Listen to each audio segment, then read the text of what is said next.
Guys 3 million subscriber से अब हम कुछ ही दूर हैं। अगर आपने अभी तक हमें सब्सक्राइब नहीं किया तो जल्दी से सब्सक्राइब करो।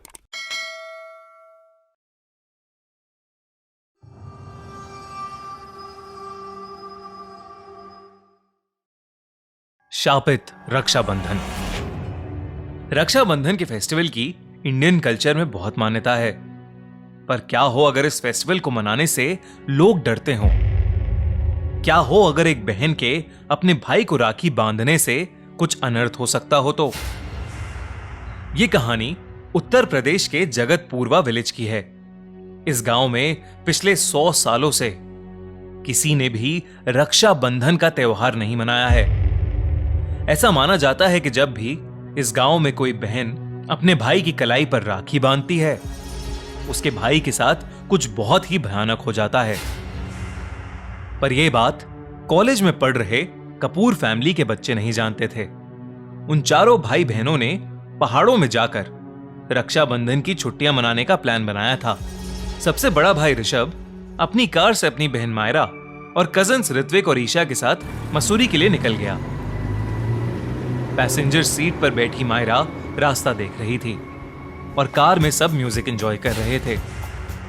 तभी मायरा को अपने किसी दोस्त का कॉल आया और वो कॉल पर बातें करने लगी। कुछ दूर जाने के बाद ऋषभ ने रियलाइज किया कि उसने शायद कोई एग्जिट मिस कर दिया है और फोन पर बातें करती हुई मायरा को होश ही नहीं था कि रास्ता देखने की जिम्मेदारी उसकी थी। ऋषभ ने गुस्से से मायरा से उसका फोन छीना और नेविगेशन ऐप देखने लगा।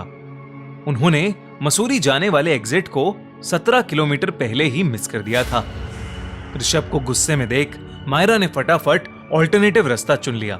वो रास्ता उत्तर प्रदेश के अंदर से होकर निकल रहा था, पर अब कोई और ऑप्शन नहीं था, इसलिए ऋषभ को वही रास्ता फॉलो करना पड़ा। वो रास्ता कई गांव से होकर निकल रहा था। कच्ची सड़कों पर गाड़ी चलाना बहुत मुश्किल हो रहा था कि तभी एकदम से गाड़ी को बहुत जोर से एक झटका लगा। ऋषभ ने कोशिश की, पर गाड़ी आगे ही नहीं बढ़ रही थी। उसने बाहर निकलकर देखा तो गाड़ी का टायर एक गहरे गड्ढे में फंस गया था। आसपास उन्हें दूर दूर तक कोई नहीं दिख रहा था, बस खाली खेत थे।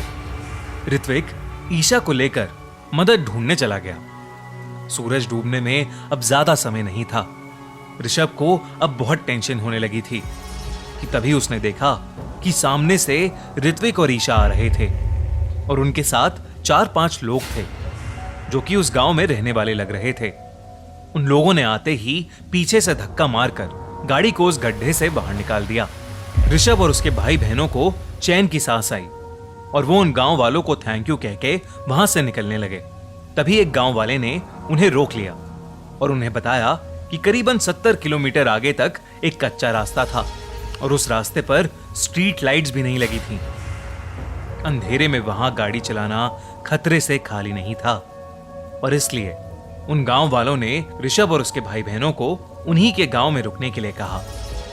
ऋषभ को उन गांव वालों की बात सही लगी और वो उन्हीं के साथ गांव में रुक गए।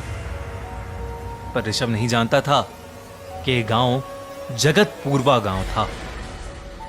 अगले दिन रक्षाबंधन था और क्योंकि पहाड़ों में पहुंचने में उन्हें अभी काफी समय था, तो ऋषभ और ऋत्विक ने अगली सुबह उसी गांव में अपनी बहनों से राखी बंधवा ली। उस गांव से निकलने से पहले ऋषभ उन गांव वालों का शुक्रिया करना चाहता था, इसलिए वो ऋत्विक को अपने साथ लेकर पहले उनके घर चला गया। घर से बाहर निकलते ही ऋषभ ने देखा कि पूरा गांव सुनसान था। कोई भी गांव वाला अपने घर से बाहर नहीं था। उस गांव में चलते चलते अचानक ही ऋत्विक का दम घुटने लगा और उसे सांस लेने में दिक्कत होने लगी। देखते ही देखते ऋत्विक का पूरा चेहरा लाल होने लगा था। ऋषभ को कुछ समझ नहीं आ रहा था। वो जोर जोर से चीख कर मदद मांगने लगा। उसकी चीख सुनने पर एक गांव का आदमी दौड़कर उसके पास आया, पर जैसे ही उसने उन दोनों के हाथों में राखी बंधी देखी तो वो आदमी एकदम घबरा गया और डर कर वहां से भाग गया। ऋषभ को यह बहुत अजीब लगा, इसलिए ऋषभ खुद ही ऋत्विक को कंधे पर उठाकर वहां से ले जाने लगा कि तभी उसको पीछे से एक धक्का लगा और वो जमीन पर गिर गया। ऋषभ उठने की कोशिश करने लगा, पर उसे अचानक अपनी पीठ पर बहुत ज्यादा वजन महसूस होने लगा था। वो हिल भी नहीं पा रहा था। उसने जैसे ही पीछे मुड़कर देखा तो उसकी पीठ पर एक बहुत ही भयानक दिखने वाली औरत बैठी थी। उसके काले बाल उसके पूरे शरीर को ढक रहे थे। वो पागलों की तरह मुस्कुराती हुई ऋषभ को ही देख रही थी और फिर वो अचानक गायब हो गई।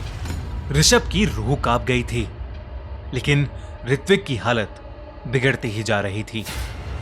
ऋषभ वहां से जल्दी से उठा और ऋत्विक को फिर से कंधे पर उठाकर भागने लगा। तभी जोरों से आंधी चलने लगी और देखते ही देखते वो हवाएं इतनी तेज हो गईं कि पूरे गांव के सभी घरों की टीन की छतें टूटने लगीं। आसमान काला पड़ गया।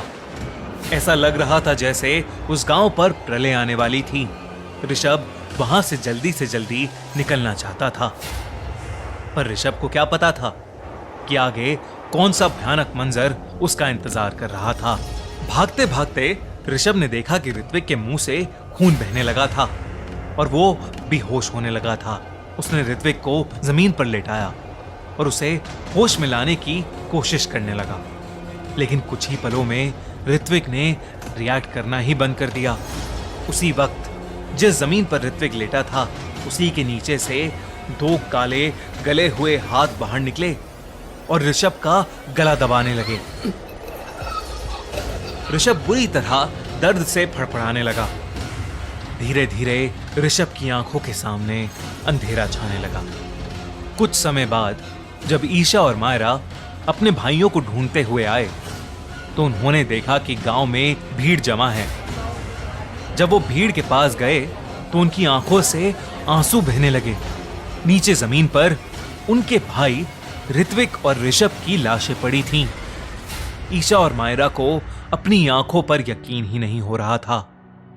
तब गांव के एक बुजुर्ग ने उन्हें बताया कि पिछले 100 सालों से उस गांव में किसी बहन ने अपने भाई को राखी नहीं बांधी।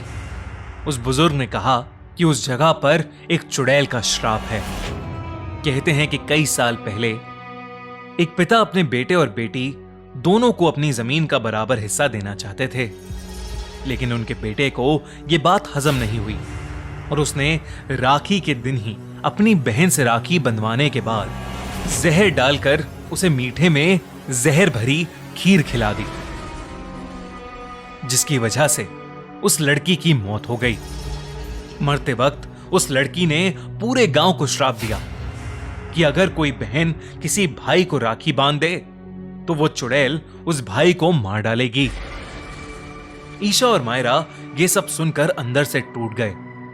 वो इस सदमे से कभी नहीं उभर पाए और आज भी वो अपने भाइयों को खोने के गम में अपनी जिंदगी बिता रहे हैं।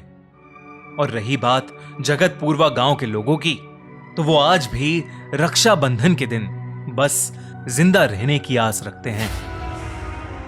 तो भाइयों, अपनी बहनों के साथ कभी गलत मत करना। पता नहीं कब किसी बहन का श्राप आपको लग जाए। टीम खूनी मंडे की तरफ से a very happy Rakshabandhan. Video को शेयर और लाइक करना मत भूलना। अब खूनी मंडे के साथ साथ हमारी नई पेशकश फ्रीकी फ्राइडे भी एंजॉय करो। Check out our new exclusive horror story Anjaan Raasta, only on our Spotify podcast the horror show by Khooni Monday. Link in description. हमारी अगले हफ्ते की कहानी independence day horror story Spotify पर ऑलरेडी लाइव है, तो डिस्क्रिप्शन में दी गई लिंक पर क्लिक करिए और जल्दी से उसे सुनिए। और हां, हमारी वीडियोस की लेटेस्ट नोटिफिकेशंस के लिए बेल आइकन दबाना मत भूलना।